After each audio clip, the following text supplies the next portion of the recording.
Hola a todos, espero estén muy bien. En este video vamos a dar una pequeña revisión de las nociones de probabilidad que vamos a utilizar en el resto de los videos. Pero aún así, como vuelvo a decir, una pequeña revisión, ya se asume que pues se tienen ciertos conocimientos previos. Pues para empezar rápidamente, comenzamos con distribuciones discretas. Una distribución se dice discreta porque se define o es una función de probabilidad de una variable que se define dentro de un espacio contable. Por ejemplo, la opción más común es que X sea el resultado del lanzamiento de un dado.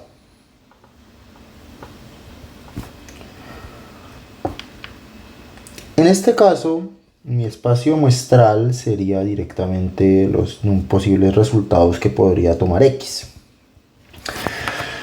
Y entonces aquí tendremos dos definiciones, que es la función de masa para el caso de las distribuciones discretas, y es que la función de masa habitualmente se representa con F minúscula y me indica, digamos, en este caso la probabilidad, por ejemplo, de que salga 1, de que salga 2, de que salga 6, que es igual a un sexto.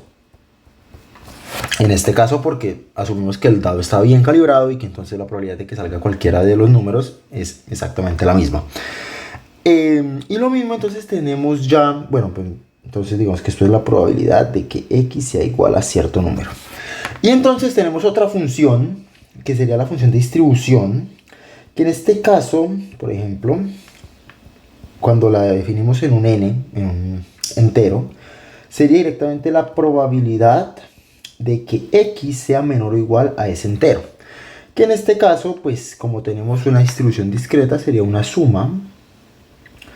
Por ejemplo, este caso es de que Y es igual a 1 hasta n de las funciones de la función de masa. En general hay unas propiedades muy importantes sobre la función. Para que una función sea de masa, la primera sería que la sumatoria de las probabilidades debe ser igual a 1, porque si yo sumo todas las probabilidades, entonces estaría básicamente diciendo cuál es la probabilidad de que mi resultado esté dentro del espacio muestral, y eso es 1. Es decir, sería como cuál es la probabilidad de que si tiro un dado, el número esté entre 0 y 7. Pues como estoy incluyendo todo, pues la probabilidad tiene que ser de 1. Y la otra es que en este caso, y en general, pues decimos que para cualquier i, pues f de sub x, es decir, la función de masa debe ser positiva, porque la noción de una probabilidad negativa, pues no tiene sentido. En este caso, pasamos ahora a las distribuciones continuas.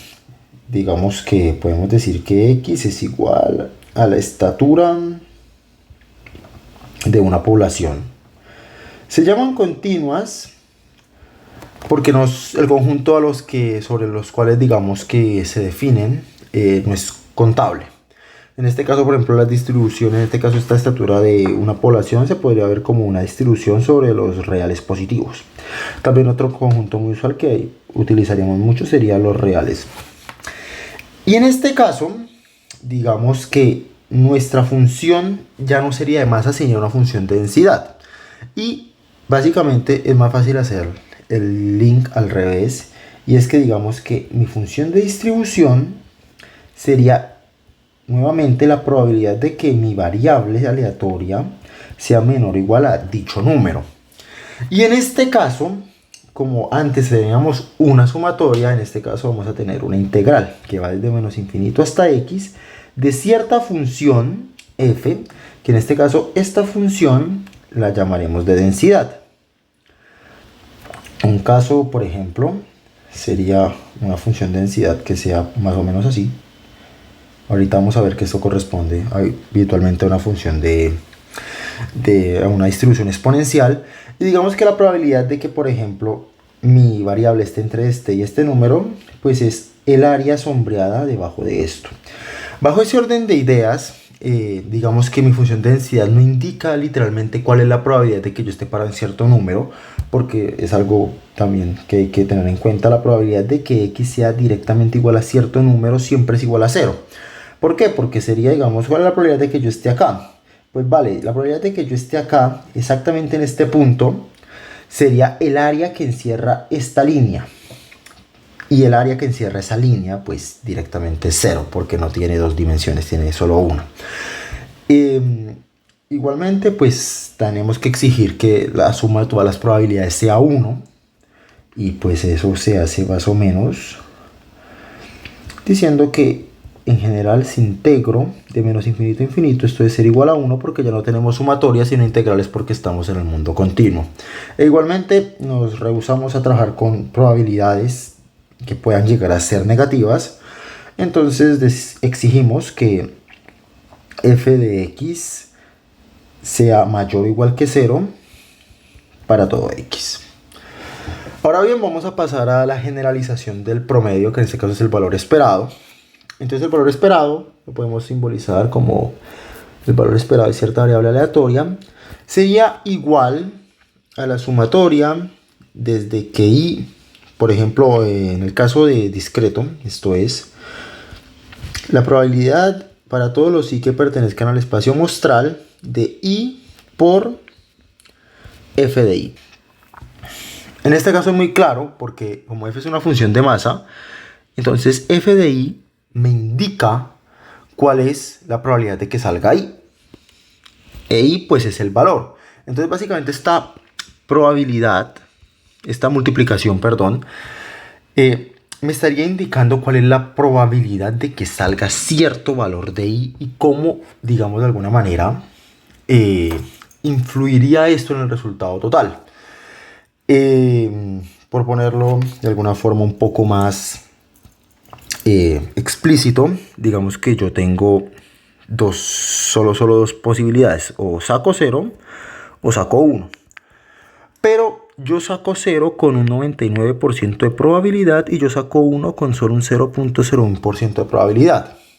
En este caso, el valor esperado, por ejemplo de mi x, sería 0.99 por 0 más 0.01 por 1, que sería igual a 0.01. Es decir que en promedio yo estoy obteniendo 0.01. ¿Qué quiere decir esto? Que si yo lanzo el dado 100 veces, aproximadamente solo una voy a obtener 0.01. Es decir que en promedio, después de esos 100 lanzamientos, ¿cuál fue mi resultado? Pues 0.01 fue mi valor al final que yo obtuve. Generalizando ya al caso continuo o al caso, al caso no contable, pues esta sumatoria se vuelve una integral. Entonces sería la integral desde menos infinito hasta más infinito de x por f sub x de x de x. Y ese sería mi valor esperado. También es de alguna manera una forma, es una medida que me indica de alguna forma no cuál es el valor más probable que salga, pero sí si hago muchos lanzamientos, qué es lo más probable que obtenga como promedio. Ahora bien, también a partir de esta definición de valor esperado, vamos a tener también una definición de momentos. Entonces, digamos que el enésimo momento